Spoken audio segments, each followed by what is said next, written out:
திருச்சியில் காவலர் குடியிருப்பில் நடந்த கொலை சம்பவத்தில் தொடர்புடைய நபரை போலீசார் துப்பாக்கியால் சுட்டுப்பிடித்து உள்ளனர். திருச்சி பீமநகர் பகுதியைச் சேர்ந்த தாமரை செல்வன் தனியார் ரியல் எஸ்டேட் நிறுவனத்தில் வேலை பார்த்து வந்தார். இவருக்கும் அதே பகுதியைச் சேர்ந்த சதீஷ் என்பவருக்கும் இடையே முன்விரோதம் இருந்து உள்ளது. இந்த சூழலில் நேற்று தாமரை செல்வன் திருச்சி மார்சிங்பேட்டை காவலர் குடியிருப்பு அருகே செல்லும்போது சதீஷும் அவரது கூட்டாளிகளும் சேர்ந்து தாமரை செல்வனை வழிமறித்து தாக்குதல் நடத்தியுள்ளனர். இதனால் அருகே உள்ள காவலர் குடியிருப்புக்குள் தாமரை செல்வன் தஞ்சமடைந்தார். எனினும் அந்த கும்பல் விடாமல் துரத்திச் சென்று தாமரை செல்வனை சரமாரியாக வெட்டி கொலை செய்துவிட்டு தப்பியது. இந்த சம்பவம் தொடர்பாக விசாரணை மேற்கொண்ட போலீசார் சதீஷையும் அவரது கூட்டாளிகளையும் தேடி வந்தனர்.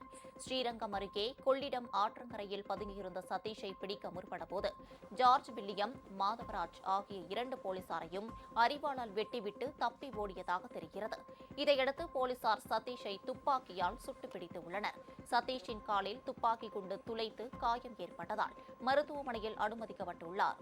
இதேபோல் தாக்குதலில் காயமடைந்த காவலர்களும் மருத்துவமனையில் அனுமதிக்கப்பட்டுள்ளனர். அவர்களை காவல் ஆணையர் காமினி நேரில் சந்தித்து நலம் விசாரித்தார்.